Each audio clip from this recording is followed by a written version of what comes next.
Good morning. This is our 14th storytelling program sponsored by the Hans Christian Andersen Storytelling Center.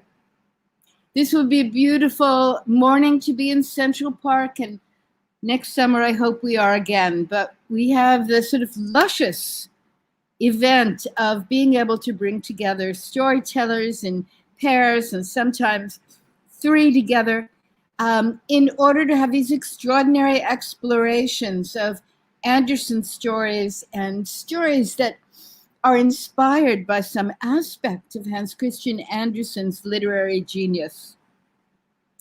I am so excited about today's program that I dreamt about it early this morning.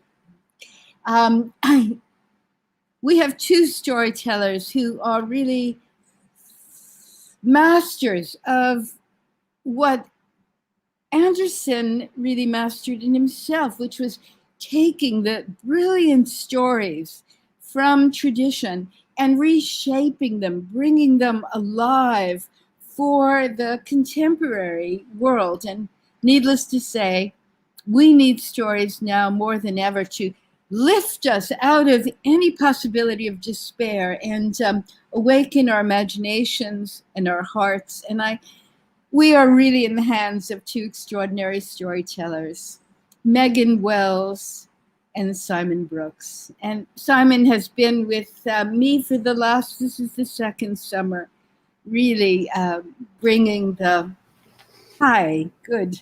You'll notice blazing behind them red and orange to match the passion with which they perform. So I want to introduce to you Megan Wells. Megan is a storyteller. She brings with her a sense of theater and research and brilliance and warmth that's uncanny.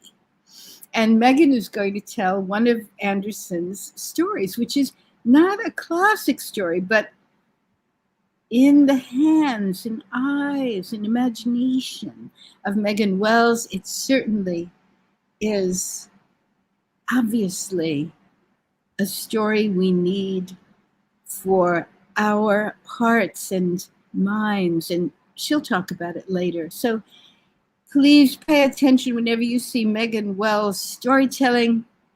Watch it. Megan, so good to see you. It's so good to be here. My heart is full.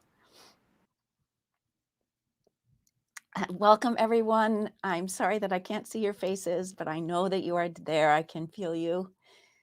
I am delighted to have encountered this story again. I told it for a while when I was working in the schools long ago and far away. And I told it kind of straightforward because Hans Christian Andersen has his animated objects. And then I pulled it out again to get it ready for this concert. And there were just some things in it that I didn't feel I resonated or that our listeners might resonate with. So I rolled up my sleeves and did some serious work with The Flying Trunk by Hans Christian Andersen. The clever rich merchant was so rich that he could have paved his entire street with silver. The whole street. But he did not do that. Oh, no, he did not do that. No, that would be a very foolish thing to do. No, and foolish he was not. The foolishness in that family was reserved for his only child, his son. And the merchant, a widow, lived alone with his only son in a grand house on that street which was not paved in silver. But father, said the wide-eyed boy, wouldn't it be wonderful? And so the years passed. And when the clever rich merchant died, all his wealth passed down to his son, now a young man who had forgotten about dreaming streets of silver, but went merrily up those streets to spend that silver at all the places that his father's cleverness had denied to him. He purchased everything he wanted in all the shops. He purchased everything everyone wanted from the shops, gave what he had to those in need, to those who asked. He fell wildly in love with the theater, and he went 3, 4, 5, 6 times to each play until he could recite the lines in his own mind, sitting there in the dark. On Sundays, he went to the same lake. He would always go as a child to play ducks and drakes, skipping stones, ducks and drakes. Only he didn't play them with stones anymore. He played ducks and drakes with shining shillings, flinging them over the surface of the lake. Now, if you could find that lake where he flung his wealth, and you could excavate all those coins, you would be very rich indeed, for now he was not. When the fortune was gone, and the grand house and everything in it was sold for debt, he found himself left with only 2 things. His favorite dressing gown, a red silk robe, a smoking jacket embroidered with flowers, tied neatly at his waist with a belt, with his slippers, his much loved and well worn slippered, and out he went from his grand house and found there on the steps a trunk, a mysterious trunk. Oh, it was beautiful, even though it was old. Painted on all the sides were the emerald green, feathered, gold-chested hummingbirds. And he thought to himself, oh, well then, I shall live in my trunk.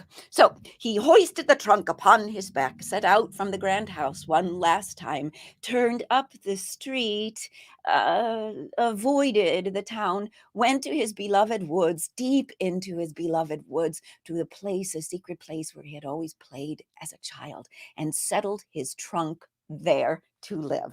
And when he climbed in it and went to pull the top down, his fingers touched the latch.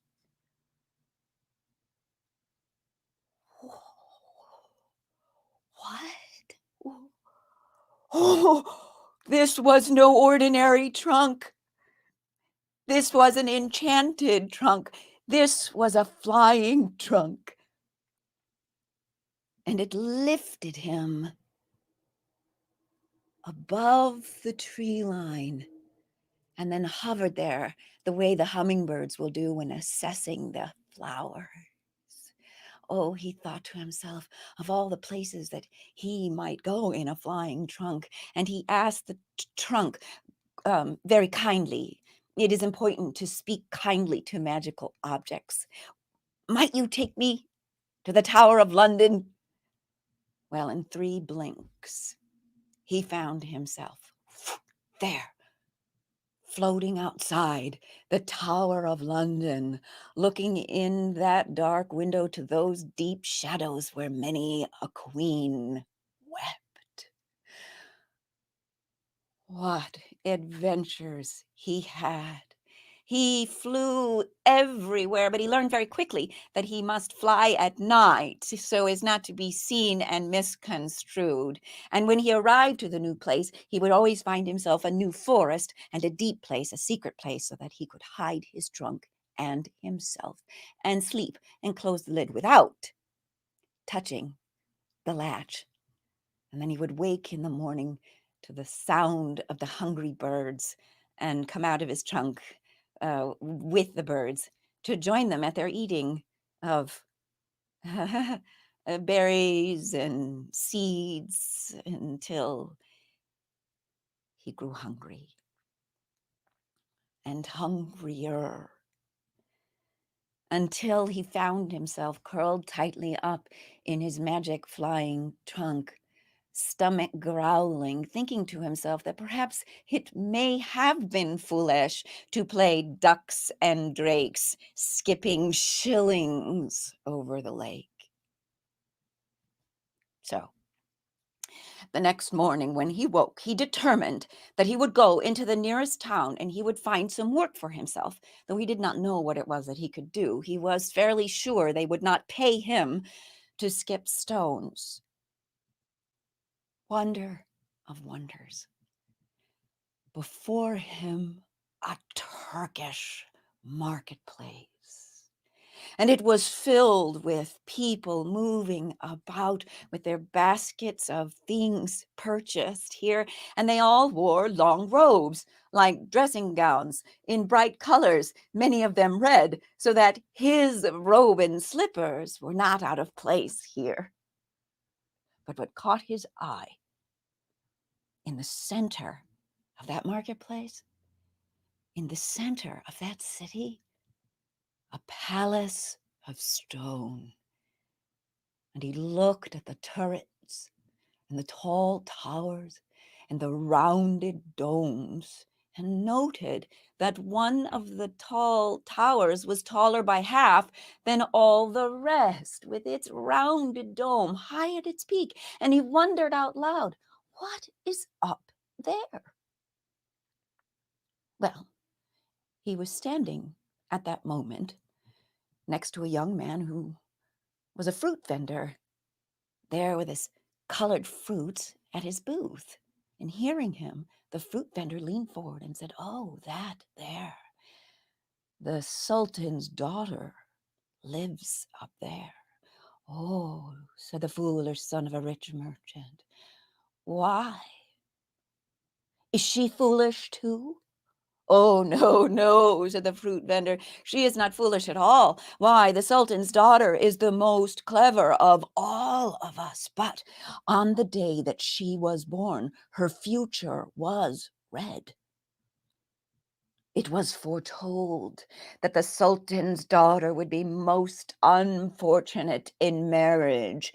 And so the Sultan and the Sultana placed her up there in that tower for protection. And she comes down on Saturdays to have tea with her mother and father in the central courthouse of that great palace.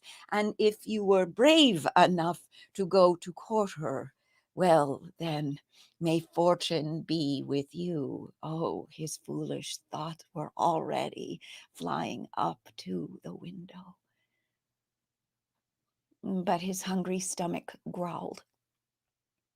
And the kind young vendor said, "Wait here and watch my booth. I will fetch us some meat and bread, for it looks as you have need of it."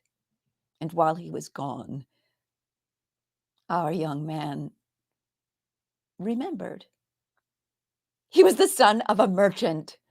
And so well he sold that fruit and took in many a coin. And when the vendor returned, they enjoyed that bread and meat. And when it was time, he hied himself back to his secret place in that new forest and went beyond his trunk to the stream where he had drunk the night before. And he took off his robe and all and put it in the stream to wash, and then washed himself and let both dry until both were sweeter now. And then waited until the sun had set and the sky was filled with stars. And then he climbed into his trunk and touched the latch. And he flew up to that tall tower. Which window? There were 4 windows, one in every direction. He picked the window facing the north, and there she was.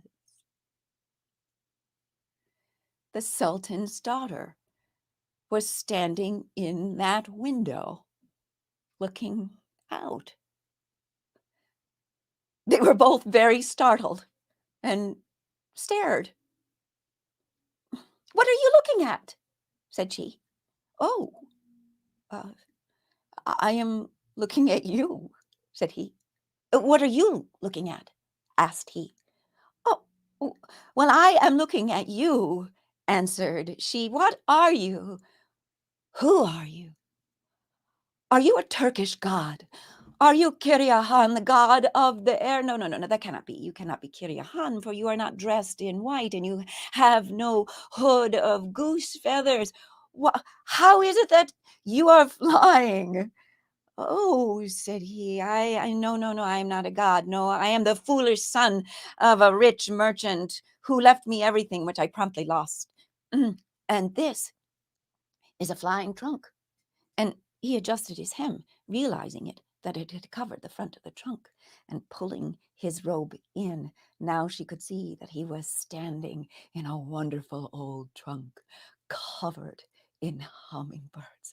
Well, 1,001 ideas raced into her quicksilver mind, but just then she heard her mother and father outside the door. "Oh," said she, for the plan was blooming so fast. "Oh, you must go now. They cannot see you here. But promise me, oh, please promise me that you will come back tomorrow." "Yes," said he, "I promise I will come back tomorrow." And he flew back to his woods and climbed into the trunk to sleep. But did he? Well, not well. He did not sleep well. And in the morning, did he work for the fruit vendor? Well, of course he did. He was very hungry. And so he waited until sunset had passed and the stars were bright. He flew up again in his trunk outside that north window, and there the Sultan's daughter invited him in. And he, with head bowed, flew in through her window and settled his trunk at a respectful distance to listen to the Sultan's daughter's plan. She had woven it all day. It was a marvelous plan. It was rich in cleverness, peppered with foolishness, and he agreed to everything she asked. She handed to him a sack filled with coins and jewels to purchase all that was needed. And he flew with his trunk out the window, but before he made it across that stone opening, she stopped him and said, "It must be a wonderful story. It must be a story that a god will tell, for only a magnificent story will be seen as a dowry by my mother and my father."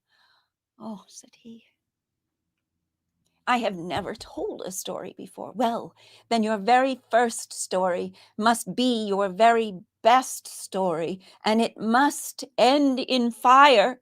"Yes, yes," he said, it must end in fire." And he flew away, and now his thoughts were exploding with 1,001 ideas.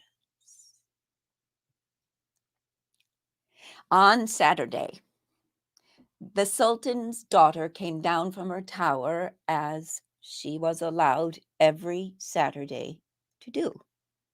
And she sat with the Sultan and the Sultana at the table in the open courtyard, surrounded with flowers, with white fountains trickling sweet water, a bowl of saffron rice, a plate of dolmas, grape leaves stuffed with meat and rice, and a great platter of glistening olives. The olives were prepared as kebabs with a wooden skewer through the many-colored, savory rounds. As the Sultan's daughter sat with tea with the Sultan and the Sultana, our trunk flyer was ready. He had purchased all that was needed and filled his trunk with fireworks. You shall see, you shall see. And he was wearing now a white robe, a grand white robe, and a hood and collar of white goose feathers. And up he flew right in the bright day, flying right over the marketplace. And the fruit vendor, who did not recognize his friend, called out to everyone, "Look, oh, look up. It is Kiriahan. It is the god of the air. He watched the direction of the flying god and saw that the god was flying toward the palace. Oh, he has come to court the sultan's daughter. And everyone looked up and everyone held their hands. Oh, will she be fortunate or will she be unfortunate in marriage?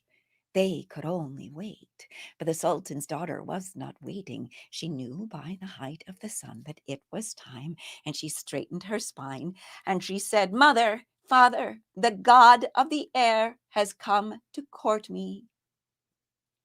Kiriahan has come to ask for my hand in marriage."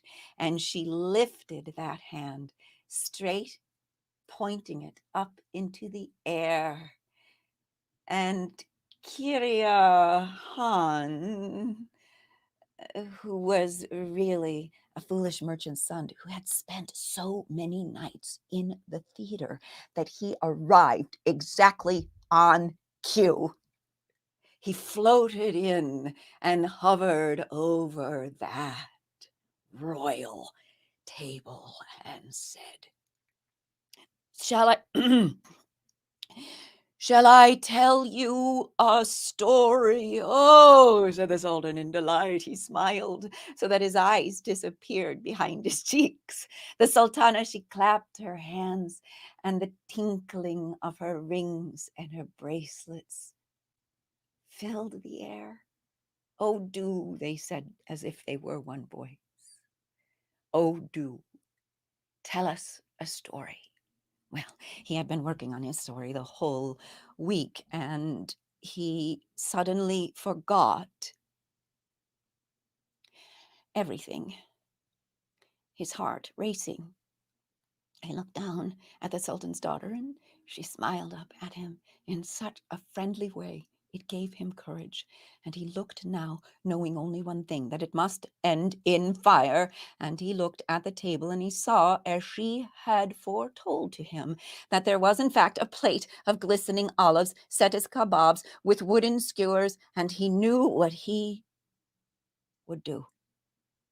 It was as if he could hear that wooden skewer speaking in his own imagination. "Oh," said Kiriahan, telling his story. "Once, when I was very young, long, long ago, when the light was new, I would often fly down from my air to sit among the growing trees. Age upon age, until it came one time that in a forest of trees I met one tree, a wonderful tree, a tree of green both summer and winter. And this tree spoke to me and said, 'Oh, great God of the air, you were with me at my beginning. Will you be with me at my end?' Oh, yes, yes, I promised that tree that I would." Tree's story is this: there I was in that forest with my family, and we drank tea in the morning, the diamond dew upon our needles, and we drank too the warm sun, until the woodcutter, wanting to feed his family, chopped down mine. And then my family went from tree debarked then to long wide poles, from long wide poles to long thick panels, from long thick panels to wooden boards, from wooden boards to rods, from rods to sticks, from sticks to skewers. And here I am even now, said the voice of the stick. And Kiriahan looked down at the plate of olives, and the sultan's daughter understood exactly what he was doing. And she reached over and she pulled up one of those kebabs, and she pulled all the glistening olives off of it. And she made that stick stand. "It was foretold," said the voice of the stick, "that I would bring fortune to a sultan's daughter. Here now I am strong but brittle. but my fate is to carry fire to a god. And she took that stick and she put it in the burning oil lamp until that stick caught one clean flame. And then she reached that stick up, handing it to her floating white god. He took that stick, grabbing one of the fireworks there in his trunk, and he lit that firework, and that firework spat its sparks straight up into the air so that they rained like tiny stars over that table. Oh, oh, oh, said the Sultan. You shall marry our daughter. Oh, oh, said the Sultana. Yes, yes, you will marry our daughter. And the daughter smiled mischievously up at her new friend.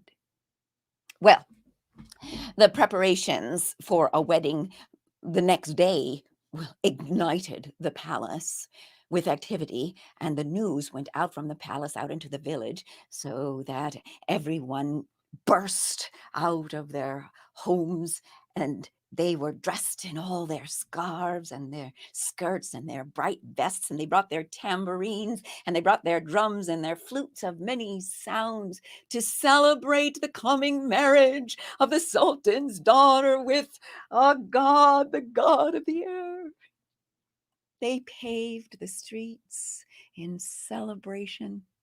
And the fruit vendor himself, he stood up on his tippy toes and he made loud whistles right along with the musicians, and saw up above the marketplace there now appeared, floating above them all, Kiriahan, god of the air, who began to let loose the fireworks.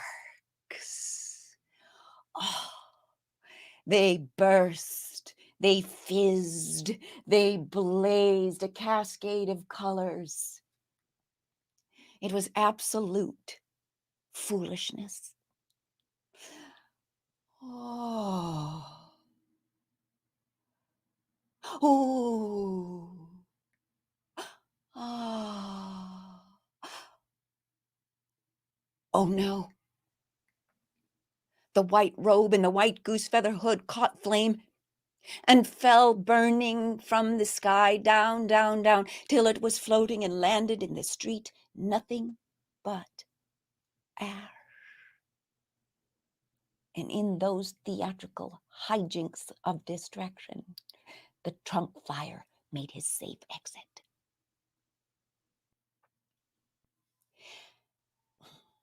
In the morning, when the groom did not show up for the wedding, the Sultan's daughter put on a beautiful mask of grief, which she carried, and all the villagers wrung their hands and shook their heads. Indeed, indeed, indeed, the Sultan's daughter, the prophecy is true. She has been unfortunate in marriage. She wore that mourning for an appropriate amount of time until she sat on a Saturday with her mother and father, and they had to agree with her that indeed the prophecy had come true and was done. Her future was past. She had been unfortunate in marriage. Now, the fact that she hadn't actually married, they took that as good fortune too. And the Sultan's daughter's plan brought her at last down from that protecting tower so she could walk among her people, live among her people, as she had always longed to do. As for the clever son of a rich merchant, no one knows. No one knows. Some say that he flew directly to China, where he began to sell and made a great fortune in fireworks. Some say that the trunk itself caught a spark from those fireworks, and it too burned to ash, so that he landed safely in those woods. Did he turn back and join that fruit vendor? Did the Sultan's daughter visit and have great conversation with her new friends? Some say that he found his work at last, and that he went walking from that place on great adventures, telling stories, skipping stories like stones over lakes of listeners. But we would be foolish to assume that we are clever enough to know.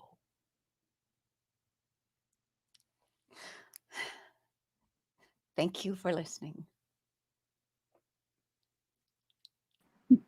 Oh my, just fabulous. I just don't even have words, but so I just loved so much about it. Speaking kindly to magic objects.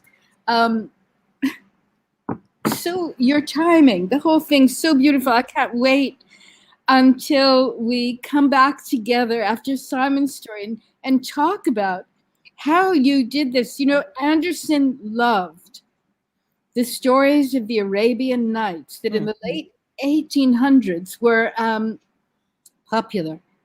And just how this story within a story within a story is constructed is so much like the great stories of Scheherazade. But it takes a great Scheherazade to really make it palpable, and you did it. I just loved it. Thank you, Megan Wells. Now everyone knows why I dreamed about Megan this morning.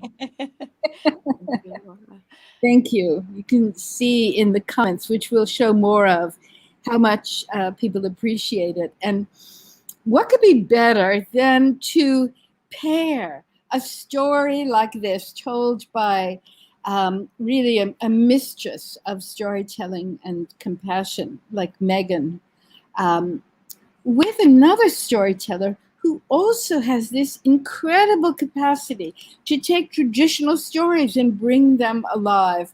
So I want to introduce to everyone who already knows Simon Brooks as the magician behind all these magnificent storytellings, in telling a story that when you first hear it, you think, let me tell a story like this, but be patient. For not only is this a brilliant and wonderful tale, but it has a redemption of such magnificence that only Simon could really make happen in the way he does. So, Simon, so Yes. excited. Thank you, Laura. Thanks for having me. It's nice. It's nice to be able to tell a story and not just do the tech behind this series of shows. So I'm absolutely excited to be doing this. Now, this story is taken from 1001 Nights, and I first stumbled upon it in Andrew Lang's version. But of course, it was Andrew Lang's version, so I had to go out and find other versions. And I found some very, very good versions of the story. One of the things that you need to know is that in some cultures, hunchbacks bring good fortune. And so I want to share that with you before I start the story of the little hunchback. Once there was a tailor who worked in a stall in a marketplace, very similar to the one where the trunk-flying lad visited.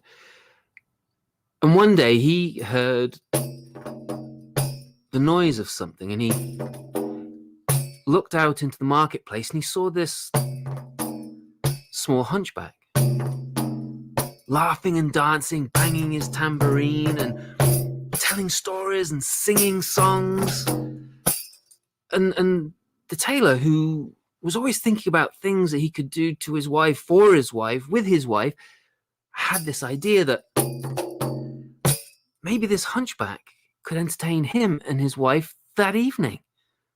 And so he sat down his work and went and talked to the hunchback and said, "Would you come back to our house tonight? I will provide us with a great, beautiful meal, and you will eat with us, and you can entertain my wife, for she loves the kind of jokes that you tell and the songs that you sing."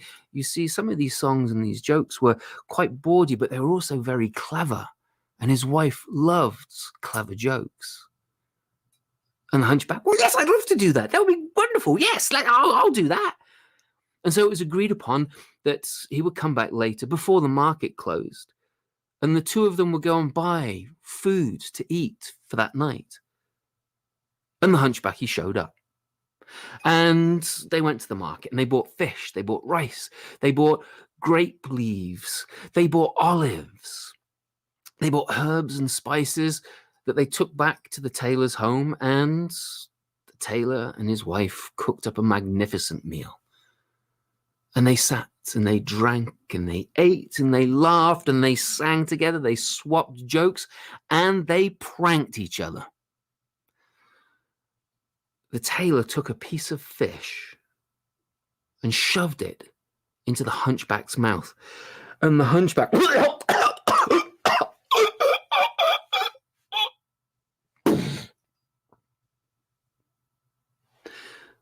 The tailor and his wife thought, well, maybe he's joking. Maybe this is his turn to prank us. They poked him several times, but he remained face down on the plate. They shook him, and the tailor's face grew pale. He started to worry, and then he started, "We've killed him. Oh, what have we done? We've killed the guest. We brought this man into our house, and now we have killed him. Oh no, what are we going to do?" He looked at his wife. "What are we going to do? I can't know." He started to tear at his hair and his clothes, and she said, "Settle down, calm down. I'll think of an idea." "Nobody, we've killed our guest. This wonderful musician, this wonderful jokester, this wonderful prankster."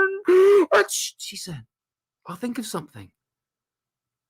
"I know," she said. "There is a new doctor in town, and this doctor, he does not have very many patients. He must be short of money. So what we will do, look, it's dusk out. The shadows, we can take our friend here, and by the time we get to the doctor's house, it'll be dark, and we'll leave him there, and we'll pay the maid, we'll give them gold in advance, and then he'll just die on the steps of his house, and nobody's to blame, and it'll be okay." "Oh, that's a marvelous idea. That's a marvelous idea." So very carefully, they picked up the wee hunchback. And in the shadows of the early evening, they made their way to the doctor's house. They made their way dum, dum, dum, dum, up the steps. They made their way dum, dum, dum, dum, up to the front door. And they knocked. And sure enough, a maid came with a lighted candle, and she asked what their business was. "Oh, our nephew, he has fallen sick. He has been visiting us, and we wondered, here is a gold coin for the doctor. Please go and fetch the doctor immediately." Well, the maid obviously was concerned about this young lad, and so she ran back inside with the gold coin, and they set the hunchback down at the top of the stairs and fled into the darkness of the night.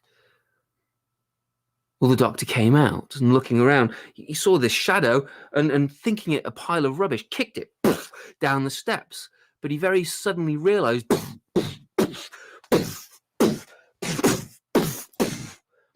as limbs flew apart in the darkness, that he had kicked a body downstairs.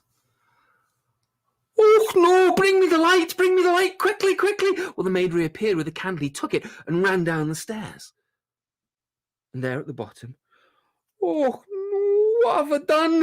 What have I done? Come down here.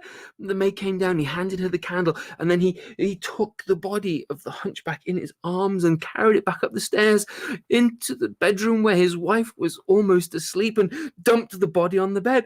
"I think I've killed him." "Is this the man you're talking about that you just dropped on the end of the bed?" "I think I killed him. I think it was the wee nephew of the people that just dropped him off." He took the candle and held it over. "What have you put a dead body on the bed for? Get it off now." Well, what are we going to do? He gave the candle back to the maid, picked up the body. What are we going to do? I don't know. They killed this man. One of the first patients will get no business. I don't know what we'll do. I'll think of something. She said, don't worry. But what are we going to do? Put the body down somewhere else and I'll think. So he set the body down in a chair in another room and she had an idea. Well, the purveyor, he's just a couple of roofs over. We can go and lower him down into one of the storerooms on a rope. And they'll think that he fell and killed himself. Oh, what a brilliant idea. Let's do that. So they got some rope and they carried the body over the tops of the houses, over the flat roofs, to one of the purveyor's storerooms. And they wrapped a rope around the body and lowered it down. And then they pulled the rope back up and fled in the darkness back to their own home, and no one was the wiser. But the purveyor had heard something in one of those storerooms, and he had gone to get a lamp and his large stick, and he made his way in. Oh, rats and cats and mice are eating all this food. Or so I thought. There, in the chimney breast, was a small person, a young man. You come out here. I've got a big stick here and I'm not frightened of using it. Come on out of those shadows. Come on. I've got a big stick, you know. He did have a big stick and he really wasn't frightened of using it. Come on out. I thought it was cats and rats, but I see who you are now. Come on out. Oh, I'm going to use this stick. He was very sure that he was going to use the stick if this man didn't come out. The man, of course, didn't come out. And so he went up to the fireplace and poof, the body fell down. Poof, he hit again on the back. Come on, get up. You, come on, get up. He flipped the body of the hunchback over. No. Oh, couldn't have done. Oh, couldn't have killed him. Oh, I didn't hit him that hard. Well, he poked him with the stick. The body didn't move. What am I going to do? He thought and thought. And, I'll have to hide him somewhere. I know. He set his stick down and set the lantern down. He got a trunk and opened it up, put the body in the trunk and dragged the trunk through the streets, through the darkness. And when he found a suitable doorway, he opened up the trunk. No one was watching. He took the body out of the trunk. There was still no one there. No one had seen him. And he set the body against the doorway, closed the trunk and then carried it back. No one was the wiser. No one had seen. Well, it was the wee early hours of the morning. It was 3, 4 o'clock. The sky was still that deep, deep blue, but it was just starting to change. When this young man who had been out all night, partying, having a great time, while he was so tired, he was staggering on his way back home. He was quite dizzy as he was making his way back home. He was so tired because he had stayed up all night, and he found himself falling into the doorway. And as he stood back up, the body of the hunchback fell over him. Help! Help! I'm being attacked, called the man. He pushed the body down onto the floor and kicked it. Stop it, you brute, you cannot attack. He kicked the body several more times as the city guard appeared. Some had lanterns with them. This man, he was attacking me. He jumped upon my back and he was ruffian, horrible person. But one of the city guards with the lantern looked at the body of the hunchback there. Well, it seems that you've killed him. No, I couldn't have killed him. I just kicked him a few times. I was very, very gentle. No, sir. This man is definitely dead.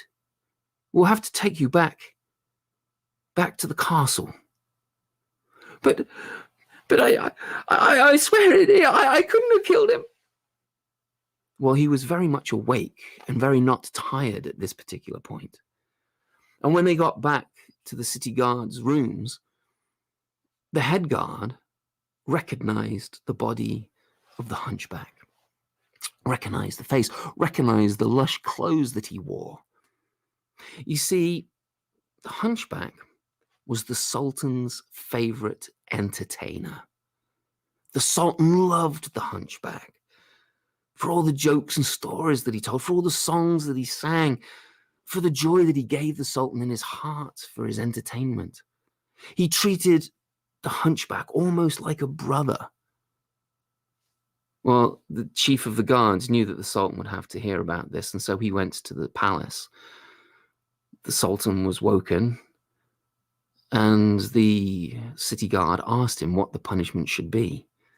And the Sultan said, my Hunchback, my great friend has been murdered. Then he shall be hung. This man shall be hung. And so a scaffold was made in those early hours of the morning. And by dawn, people were starting to come out and go about their business. And word started to spread that there was going to be hanging.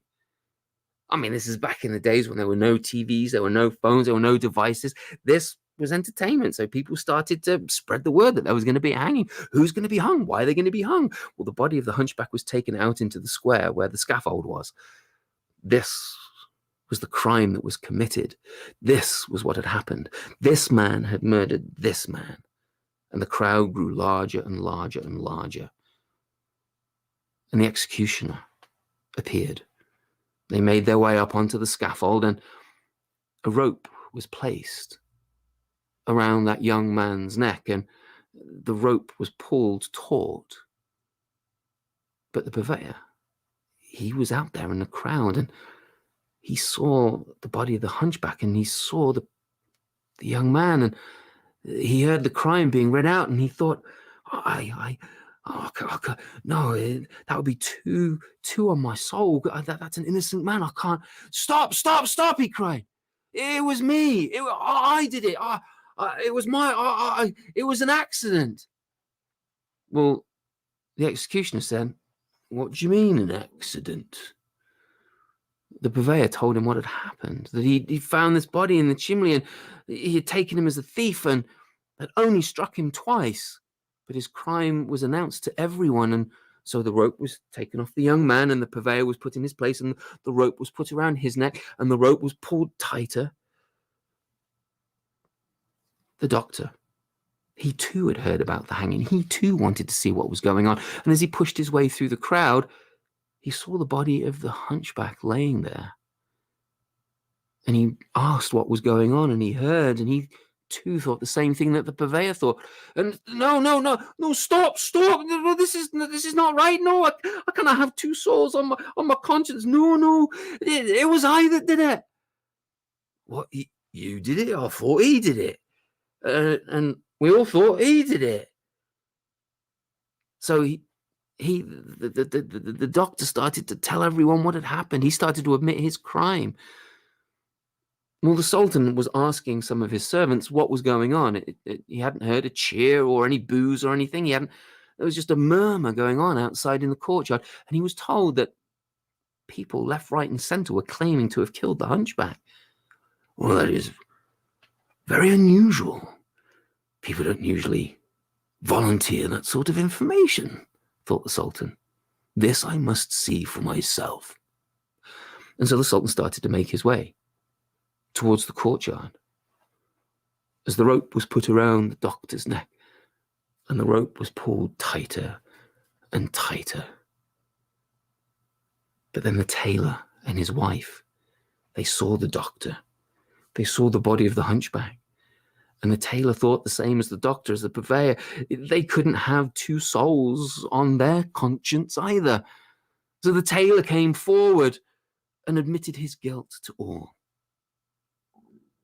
Well, the Sultan listened to this, and his eyes furrowed at the deception of all of this.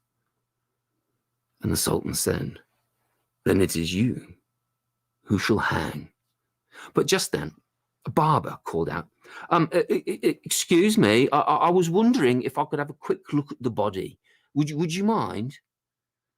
Well, of course not, said the Sultan. And so the barber went over to the body of the Hunchback, and he opened his little bag, and he took out a mirror, and he held the mirror over the Hunchback's face. And then he put the mirror back in his bag. He opened up the bag a little wider and poked around it until he poured out some tongs. He moved the bag to one side, opened up the Hunchback's mouth, and started to reach into the Hunchback's mouth and feel around the Hunchback's mouth. And then he caught hold of something and pulled it out. Fish. But as he pulled it out, the Hunchback...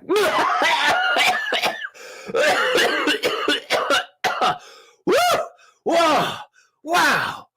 Hey, there's my friend the tailor. How you doing? Oh, we had a good night last night. You know, I can't remember much about it. It must have been so much fun, though. Look at me. I feel like I've been beaten black and blue and fallen down a whole pile of staircases. You got to tell me what was going on. Wow! What fun we were having last night. Wasn't it brilliant? What are all these people? What's this scaffold doing here? Oh, someone's getting hung. What are they getting hung for? Oh, tell me what's going on. Well, the Sultan, when he saw his Hunchback, his favourite entertainer, alive and well, although a bit beaten and bruised, he burst out laughing at this story. The Hunchback couldn't believe what had happened. But he didn't hold any ill will. It was indeed a true accident. Well, the Sultan was so happy that he gave the purveyor and the tailor a great pension. The barber was made not just rich from bringing his Hunchback back to life, but he was also made an advisor of the Sultan's, believe it or not. The tailor was given a pension, the purveyor a pension, the doctor a pension. They did very well. And the Sultan was so overjoyed that he made sure that the story was written down in gold letters. And that's how we know this story is true. The end.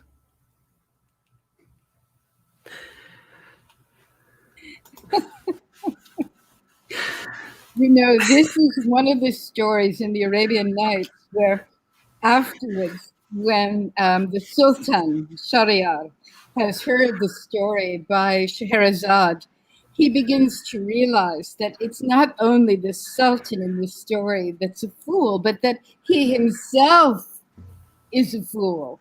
And so he has already forgiven Scheherazade for being a woman, but he wants to keep hearing stories. So there's several hundred stories that follow. It's so beautifully told. Everyone is just raving, of course, at the great joy of hearing you. Let's bring Megan back, and the two of you can talk about these tellings. So great, the both of you. That was so fun. I'm glad you enjoyed it. Thank you.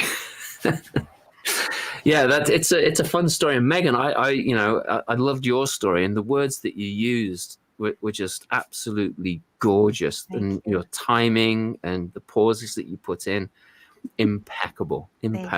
What a great story.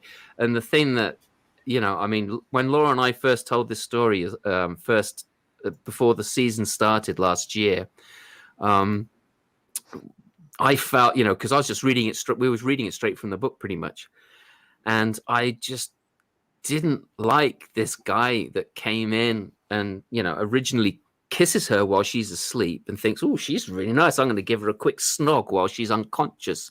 Right. And you turned that whole story around from being a very creepy and, not a good story at all. And into something that was really whole and healing. It was absolutely brilliant. So thank you for doing that. Thank you. I felt that both of you did that in such an amazing way. Really, I just wanted to ask you, because you made these stories feel so relevant to us today. Thank you. So maybe you want to talk about that a little bit, because I think sometimes people think of these stories as museum pieces or stuck in a text. Yeah. And yet, it's our job as storytellers to really do something with the stories, not just to bring a museum piece, give it voice, but really benefit the listeners. So I would love to hear from the two of you about how this story is shaped and why it's important to know. You go first, Megan. Okay, Simon. Right now, my eldest daughter is reading a book called Girlhood, and in it is a lot of the stories that we are told as young women to get us ready for the world as it is. And I've been talking to her as a penitent mother around my own blind spots in the stories that I told her as a child, because my own consciousness was, we're always evolving. And so we've been talking deeply about that, about it's important Mm. to know that these stories are maps. They're not done. They're maps, and each age's task is to take the new consciousness and lovingly and respectfully try to filter, say that's an old thinking. Men cannot fly through windows and kiss and snug Yes. a sleeping girl. And when she Yeah. wakes up, she's not going to ask him to marry her, Right. So, Not cool. So the challenge with that story was that, plus, this is the research part, right, Laura? Because the more you know about Hans Christian Andersen, then you understand his own painful blind spot in that story, about his own inability to find a love, his own idealizing of the feminine, but his abandonment at the end projected into abandoning her. And you can see all of that going on. And then you can sort of lift Hans Christian Andersen. You could say, okay, Hans, come on. We'll all lift, right? Right. So it seemed really important to me that she is not abandoned at the end, but she's whole. Mm. And the whole has nothing to do whether she marries or doesn't marry, right? And so that was the main thing. So, Yeah. but then of course the challenge is one can't it is respectful not to get too far from the Hans Christian Andersen's story. How you to stay close to it and its bones and its structure and its magic. So I needed to make that story be about a stick that catches fire, and animate. You have to have things talk that are inanimate. You have to animate the inanimate. So anyway, that's what went on. Extraordinary detail that came up, which is that the way that you described the box with the sort of green and the hummingbirds on the outside. And then later, when he was in the forest is sort of filled with hummingbirds. It was just sort of gorgeous to have the hummingbird there. Here's what happened, because how does the trunk fly was my question. And he has to, I saw him hovering there outside the window. And I thought, well, what does that? Yeah. And then it occurred to me that, I have hummingbirds right outside my kitchen windows, so I watch them a lot. And they hover before they decide which way to go. So I thought, this trunk is flying the way a hummingbird flies. And so then that's what inspired me to put the hummingbirds on the trunk as a clue that says, it can dart, it can hover, it can go up, it can go down. It's like, so. Well, Renee Kim Ray just added an interesting fact that today is in fact National Hummingbird Day. Are you kidding me? What a coinky dink. Yeah, I love hummingbirds. So I'm so glad that you described that, because I think people can gain some realization of how brilliant stories are in our lives, and how the traditional stories are deeply personal. Yeah. So Simon, yeah, they are. Yes. You this story of sort of false news and right. Yeah. Like false news and right? and passing the blame onto someone else, and it'll be all right. It's like, well, we won't be in trouble, so it was an accident, so we'll just. And as a father of two children, one of whom got into some trouble every once in a while, you have to turn around and say, no, you can't pretend that stuff doesn't happen. It's not, you can't do that. You have to take responsibility. And I think that, these days there is a certain lack of that, of people taking responsibility all across the board, which is frightening. And I think that there would be a lot more happiness and a lot more trust and a lot more if people actually admitted to, I messed up. I'm human, right? And try and figure things out. And this story kind of reflects that. Mm-hmm. And the Hunchback, he's not malicious or anything like that. He's really on board with, it was an accident. Stuff happens, and I'm okay. It's all right. Don't worry about it. He wasn't, in any way litigious and said, "Yes, I want you to be hung. Look at all these bruises I've got." Right. So I mean, that's one way of looking at it. Yeah.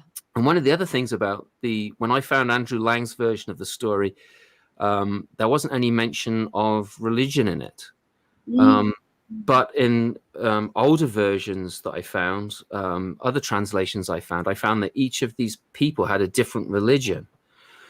Part of me really liked that, because it showed that this culture in which the story was happening was a multicultural.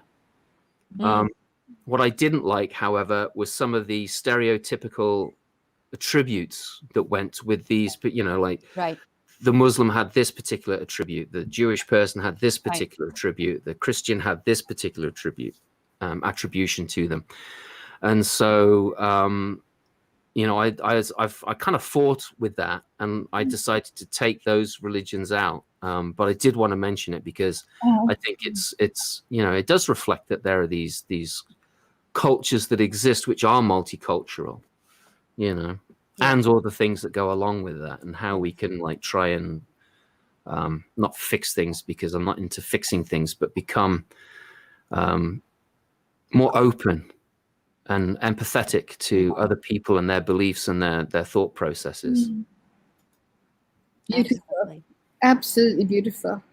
And also, the Hunchback is so often seen, or disabled or different, or seen in a certain way. And here, he is actually brought back to life. He is not actually left in our mind as a damaged, dead, lost.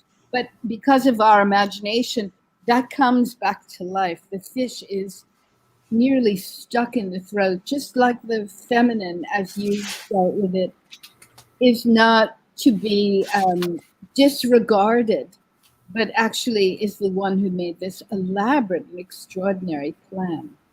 Yeah. I left this comment up by Anna Mehta, and I totally agree. Talking about blind spots. Yes, I will. I will definitely change that immediately, and he will become the Hunchback and the entertainer. So thank you, Anna Mehta, for pointing that out. I really appreciate that. The jester was the one who really kept the king or the sultan in line. Right. Yeah. As the praise singer, the storyteller, through the metaphors of stories, let rulers or people in authority see how absurd they are by telling stories about their absurdity without pointing it out. So right. Herzog did in her storytelling. Yes. So I hope that everybody will tell everybody about these stories,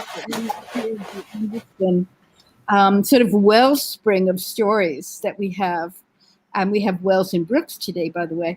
But we have these amazing stories now online. Please tell people to listen.